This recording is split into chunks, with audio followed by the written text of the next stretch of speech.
Hai anak-anak, bertemu kembali bersama Bu Iin pada mata pelajaran praktikum akuntansi, perusahaan, jasa, dagang, dan manufaktur dengan materi dokumen sumber dan dokumen pendukung pada perusahaan dagang pada kelas 11 di semester yang kedua atau semester ke-6. Pada semester yang pertama, kalian telah mempelajari mengenai perusahaan jasa. Maka pada semester yang kedua ini, kita akan mempelajari mengenai perusahaan dagang. Materi yang akan kita bahas pada saat ini merupakan materi awalan pada pembelajaran perusahaan dagang. Apakah yang dimaksud dengan perusahaan dagang? Perusahaan dagang adalah perusahaan yang aktivitas utamanya adalah membeli, menyimpan, dan menjual kembali barang dagang tanpa memberi nilai tambah terhadapnya. Dari pengertian tersebut, kita akan membahas mengenai karakteristik perusahaan dagang. Yang pertama, kegiatannya membeli barang, menyimpan, dan menjual kembali. Yang kedua, tidak ada proses produksi terhadap barang yang dijual. Yang ketiga, keuntungan yang diperoleh dari adanya penjualan. Yang keempat, terdapat akun-akun khusus pada perusahaan dagang. Sebagai contoh, barang dagangannya adalah sepatu. Terhadap sepatu tersebut, penjual tidak melakukan proses produksi. Nah, dari penjualan sepatu, penjual akan mendapatkan laba atau keuntungan. Dan pada saat melakukan penjualan, penjual dapat memberikan potongan penjualan kepada pembeli.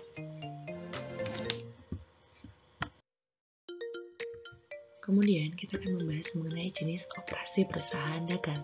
Jenis operasi perusahaan dagang dibagi menjadi dua, yaitu berdasarkan produk yang dihasilkan dan berdasarkan konsumen yang terlibat di dalamnya. Berdasarkan produk yang dihasilkan, jenis operasi perusahaan dagang dibagi menjadi dua, yaitu perusahaan dagang barang produksi, yaitu perusahaan yang memperdagangkan produk bahan baku sebagai bahan dasar pembuatan produk atau alat produksi untuk menghasilkan produk lain. Contoh, kayu, pasir, dan kapas. Yang kedua, perusahaan dagang barang jadi, yaitu perusahaan dagang yang memperdagangkan produk final atau dalam bentuk akhir yang siap dikonsumsi, seperti sepeda motor, pakaian, kulkas, dan sebagainya. Berdasarkan konsumen yang terlibat di dalamnya, jenis operasi perusahaan dagang dibagi menjadi tiga, yaitu yang pertama, wholesaler, yaitu perusahaan dagang besar yang secara langsung membeli produk dari pabrik dalam jumlah yang besar, kemudian menjual barangnya ke sebagian pedagang dengan perantara yang volume penjualannya cukup besar, contoh grosir, keramik, grosir Indomie, dan lain-lain.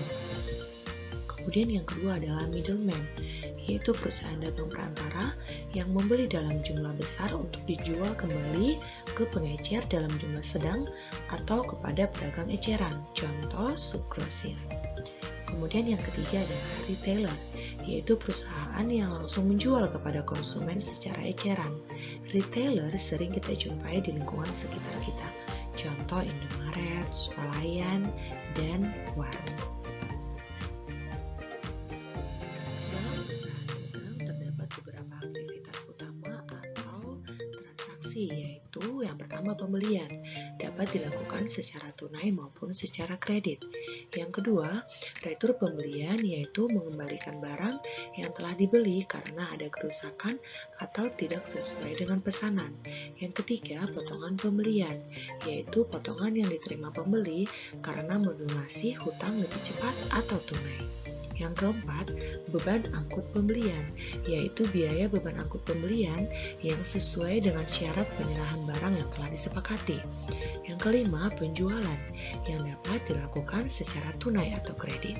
Yang keenam, retur penjualan, yaitu menerima kembali sebagian barang yang sudah dibeli oleh konsumen karena rusak atau tidak sesuai pesanan. Yang ketujuh, potongan penjualan, yaitu potongan yang diberikan oleh penjual karena penyelesaian piutang dalam waktu yang telah ditentukan.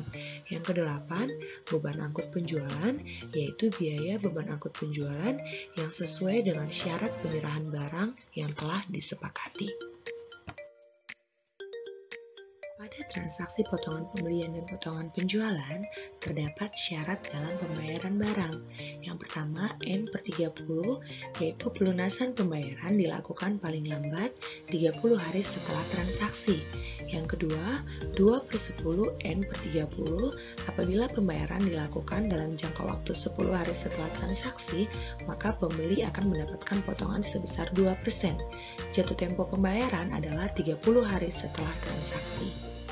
Yang ketiga, 2/10, 1/15 N/30, yaitu apabila pembayaran dilakukan dalam jangka waktu 10 hari setelah transaksi, maka pembeli akan mendapat potongan sebesar 2%. Apabila pembayaran dilakukan dalam jangka waktu 11-15 hari, maka akan mendapat potongan sebesar 1%. Jatuh tempo pembayaran adalah 30 hari setelah transaksi. Yang keempat adalah EOM atau End of Month, ketika pelunasan pembayaran dilakukan paling lambat pada akhir bulan berjalan. Yang kelima adalah N/10 EOM, yaitu pelunasan pembayaran dilakukan paling lambat 10 hari setelah akhir bulan tanpa potongan. Dalam transaksi beban angkut pembelian dan beban angkut penjualan, terdapat juga syarat penyerahan barang yang telah disepakati, yaitu yang pertama, FOB shipping point, yaitu barang menjadi hak milik pembeli saat barang keluar dari gudang penjual. Resiko dan beban pengiriman barang merupakan tanggungan pembeli. Yang kedua, FOB destination point, yaitu barang menjadi hak milik pembeli saat barang sampai di gudang pembeli. Resiko dan beban pengiriman barang menjadi tanggung jawab penjual. Dalam setiap kegiatan transaksi yang telah kita bahas dalam slide sebelumnya, perusahaan pasti akan mendapatkan bukti atau dokumen transaksi. Dokumen transaksi tersebut dibagi menjadi dua, yaitu dokumen sumber dan dokumen pendukung. Maka yang dimaksud dengan dokumen sumber adalah dokumen yang dipakai sebagai dasar pencatatan ke dalam jurnal atau buku pembantu. Kemudian dokumen pendukung adalah dokumen yang menghampiri dokumen sumber sebagai bukti sahihnya transaksi yang direkam dalam dokumen sumber. Berikut adalah dokumen sumber dan dokumen pendukung dari beberapa transaksi dalam perusahaan dagang. Yang pertama, untuk transaksi penjualan tunai, terdapat dokumen sumber formulir penjualan tunai atau nota kontan dengan dokumen pendukung pita register kas. Untuk transaksi penjualan kredit, terdapat dokumen sumber faktur penjualan dan dokumen pendukung surat order pengiriman, laporan pengiriman barang, dan surat muat. Untuk transaksi retur penjualan, terdapat dokumen sumber nota kredit dan dokumen pendukung laporan penerimaan barang. Untuk transaksi pembelian tunai, terdapat dokumen sumber bukti kas keluar dan dokumen pendukung surat order pengiriman, laporan penerimaan barang, dan faktur penjual atau pemasok. Untuk transaksi pembelian kredit, terdapat dokumen sumber faktur pembelian dengan dokumen pendukung surat permintaan pembelian, surat order pembelian, dan laporan penerimaan barang. Untuk transaksi retur pembelian, terdapat dokumen sumber nota debit dan dokumen pendukung laporan pengiriman barang. Untuk transaksi pembayaran gaji dan upah, terdapat dokumen sumber bukti kas keluar dan dokumen pendukung daftar gaji serta rekap daftar gaji. Kemudian untuk transaksi pemakaian barang yang ada di gudang, terdapat dokumen sumber berupa memo. Pada slide ini kita akan membahas mengenai contoh dokumen sumber, yaitu faktur. Faktur adalah surat bukti pembelian atau penjualan barang secara kredit. Ini adalah contoh faktur penjualan kredit dari UD Buana. Bagaimana ya kita mengetahui bahwa ini adalah faktur penjualan? Nah, kita sebagai UD Buana adalah pihak yang mengeluarkan faktur karena nama perusahaan kita ada di bagian atas faktur dan terdapat tanda kopi. Selanjutnya kita akan membahas contoh dokumen pendukung, yaitu permintaan pembelian barang.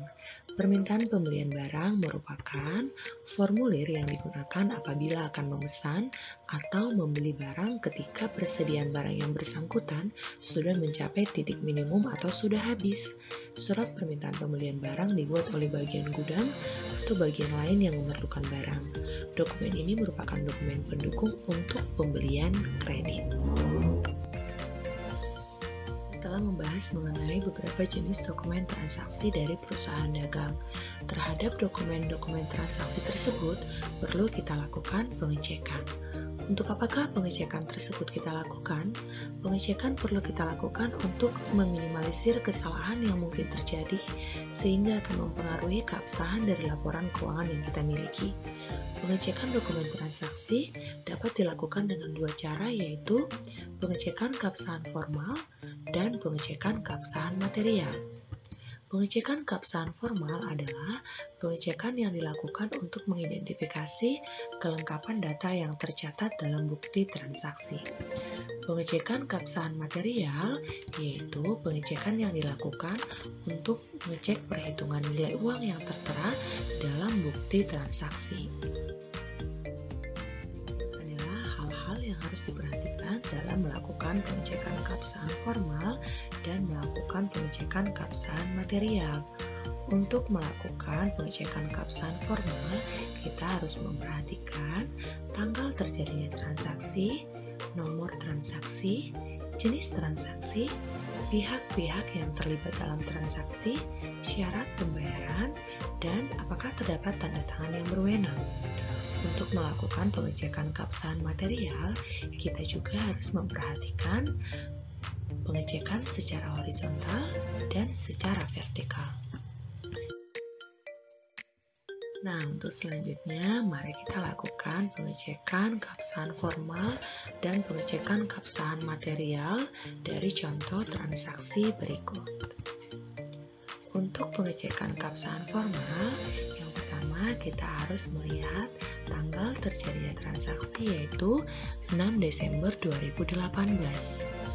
Kemudian kita harus memperhatikan nomor transaksi, yaitu nomor F12 tanda penghubung 1.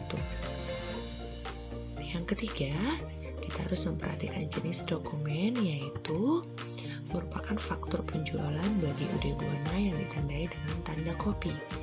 Yang keempat, pihak yang terlibat dalam transaksi yaitu UD Buana dan Digital Elex. Yang kelima, terdapat syarat pembayaran yaitu N/30. Yang keenam, terdapat tanda tangan yang berwenang yaitu Raka. Kemudian kita juga harus melakukan pengecekan keabsahan material melalui pemeriksaan horizontal. Yang pertama, kita harus memperhatikan perkalian antara banyaknya barang dengan harga satuan, yaitu 9 dikali 18 juta rupiah, yaitu 192 juta rupiah. 7 dikali 14 juta rupiah menjadi 98 juta rupiah. Dan untuk yang kedua, kita juga harus memperhatikan perkalian antara tarif PPN dengan total harga. Melakukan pengecekan keabsahan material, kita juga harus melakukan pemeriksaan vertikal. Dalam pemeriksaan vertikal, kita harus memperhatikan penjumlahan total harga, yaitu 162 juta rupiah ditambah 98 juta rupiah menjadi 260 juta rupiah. Yang kedua, penjumlahan total PPN, yaitu 16.200.000 rupiah ditambah 9.800.000 rupiah menjadi 26 juta rupiah. Dan untuk yang ketiga, kita juga harus memperhatikan penjumlahan total harga dan total PPN, yaitu 260 juta rupiah ditambah 26 juta rupiah menghasilkan 286 juta rupiah. Baiklah anak-anak, demikianlah pembahasan kita pada pertemuan kali ini. Semoga apa yang telah Ibu sampaikan bermanfaat dan terima kasih. Sampai jumpa pada pertemuan yang selanjutnya.